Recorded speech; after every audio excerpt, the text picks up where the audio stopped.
जय गुरुदेव, जय महाकाली। आप सभी साधकों का जय महाकाली ज्योतिष केंद्र के आपके अपने इस चैनल पर स्वागत है।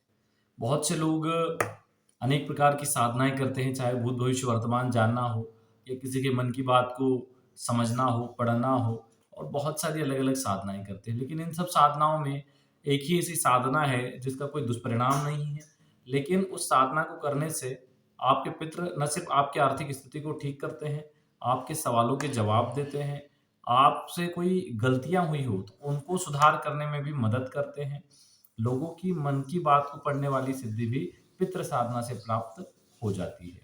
धन, संपत्ति, ऐश्वर्य सब प्राप्त होता है कुल देवी देवता और पितृ साधना से। आप ज़माने की साधनाएँ कर दें, आपको तब तक रिज़ल्ट नहीं आएगा, जब तक आपने गणेश साधना, गुरु साधना, पितृ साधना और कुल देवी देवता साधना कंप्लीट नहीं की है।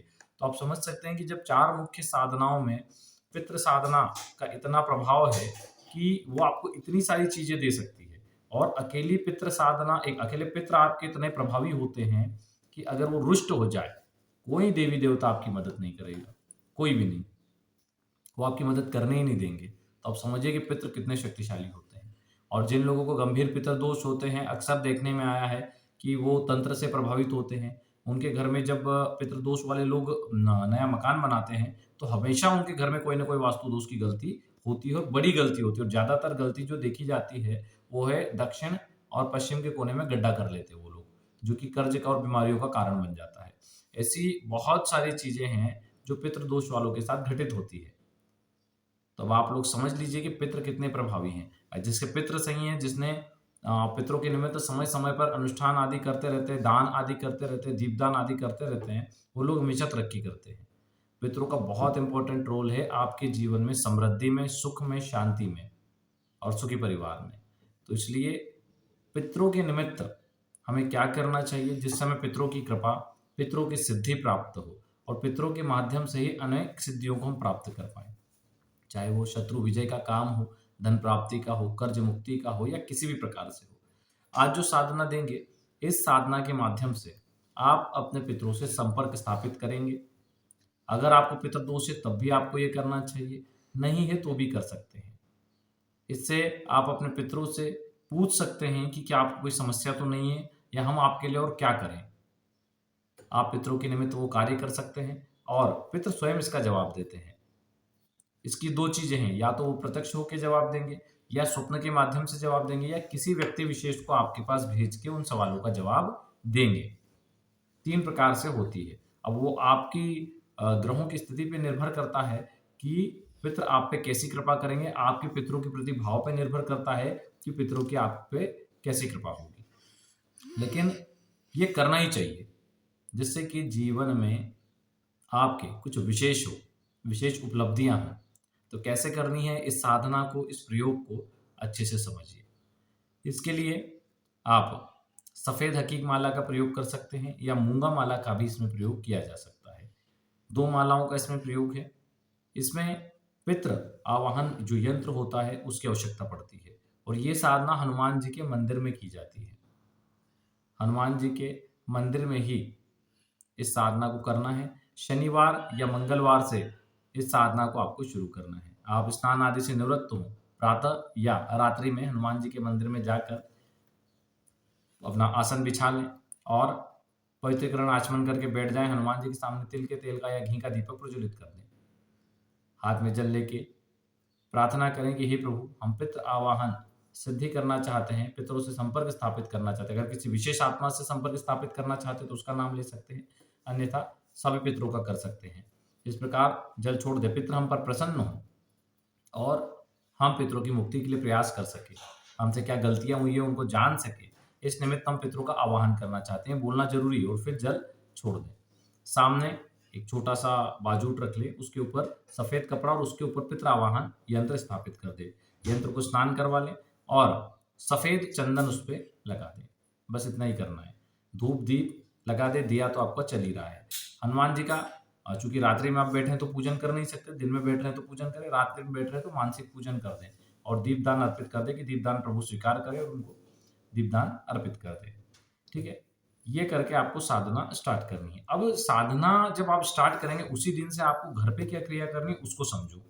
आपको घर पर 2 दीपक लगाने हैं घी के।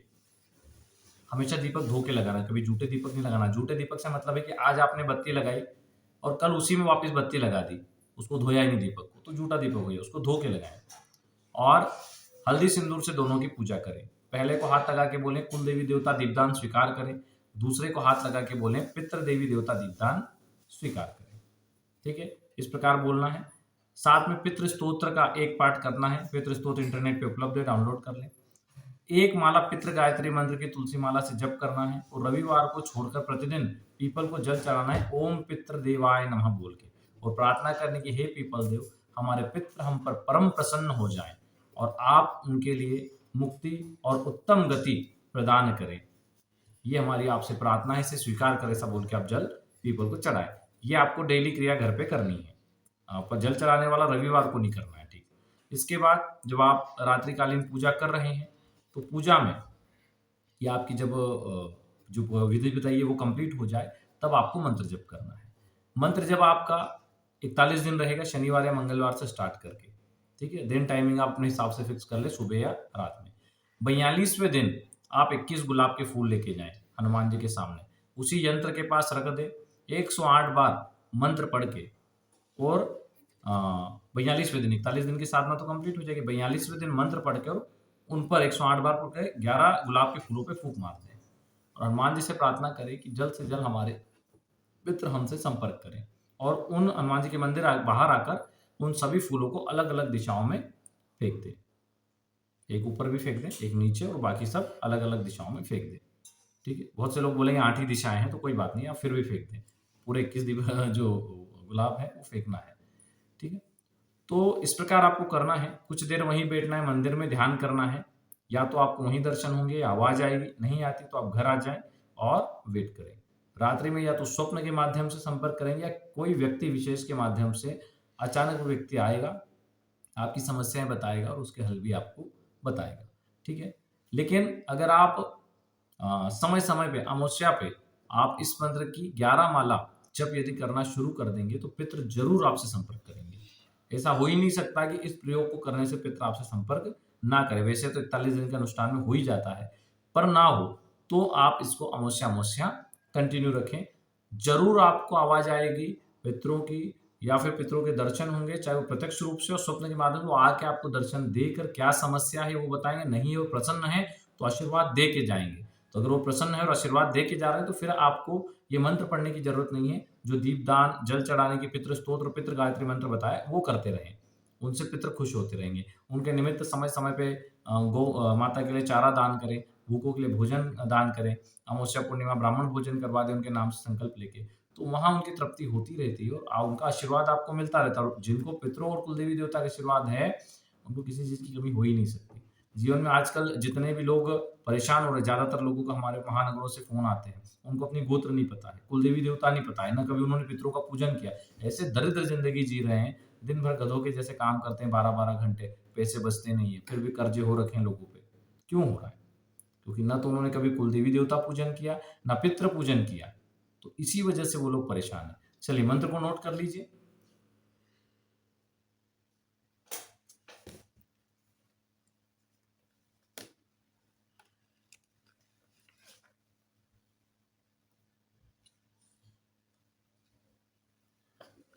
अच्छा, इसकी 10 माला जप करना है, ये ध्यान रखें।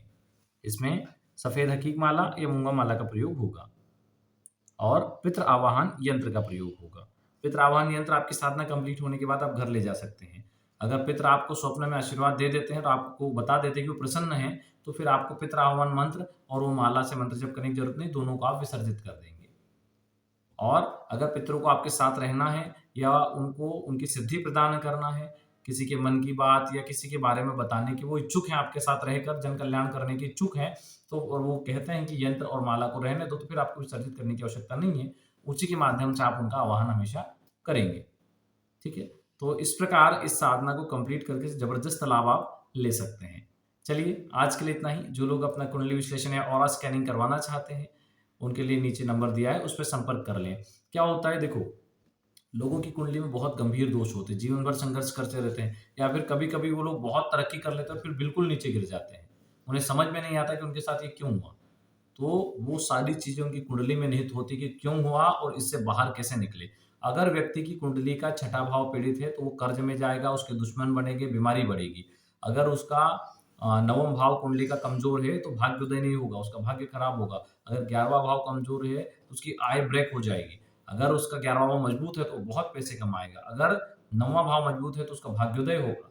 छठा भाव उसका ठीक है, तो शत्रुओं पे विजय प्राप्त करेगा, कभी कर्ज में नहीं जाएगा, रोग में कभी नहीं जाएगा।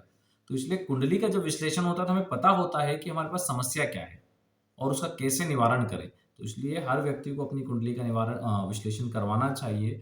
नहीं है कुंडली तो ऑरा स्कैनिंग करवा लें, हर तरह का विश्लेषण करवा लें, जिससे कि समस्याओं का पता चले और आप उन समस्याओं के निमित्त उपाय कर पाएँ। आपके मन में बहुत है मैं इस साधना को करके सिद्धि कर लूँ, मैं इस साधना को करके धनवान हो जाऊँ, लेकिन कैसे होगे जब ग्रह आपका साथ ही नहीं दे रहे। एक उदाहरण देते हैं, रावण इतना बलवान था, वो तो चाहता तो सीधे ही देवताओं पे अटैक करके लड़ाई करके उनको जीत लेता। लेकिन वो बुद्धिमान था, उसे पता था कि वो ग्रह उसको ऐसा करने नहीं देंगे। तो उसने सबसे पहले 9 ग्रहों को अपने अंडर में कर लिया, अपना बंधक बना लिया और उसके बाद में उसने त्रैलोक्य विजय का अभियान चलाया, क्योंकि वो अपने हिसाब से ग्रहों को चलाने लग गया था, तो सब जगह उसकी विजय हुई। तो उसी प्रकार व्यक्ति कितना भी प्रयास कर ले जीवन में आर्थिक समस्याओं से पार जाने के लिए, आध्यात्मिक सफलता के लिए, वो तब तक नहीं होगा जब तक ग्रह उसके फेवर में नहीं हो। तो इसलिए कुंडली का विश्लेषण चाहिए ताकि हम समझ लें कि ग्रहों की स्थिति क्या है और उनको कैसे अपने फेवर में करना है। जिनको समझना है ये आज बात बहुत अच्छे से समझ में आ गई होगी। तो इस प्रकार आप अपने ग्रहों को सही करके आगे बढ़ेंगे तो आपको सफलता मिलेगी। चलिए, आज के लिए इतना ही। जय गुरुदेव, जय महाकाली।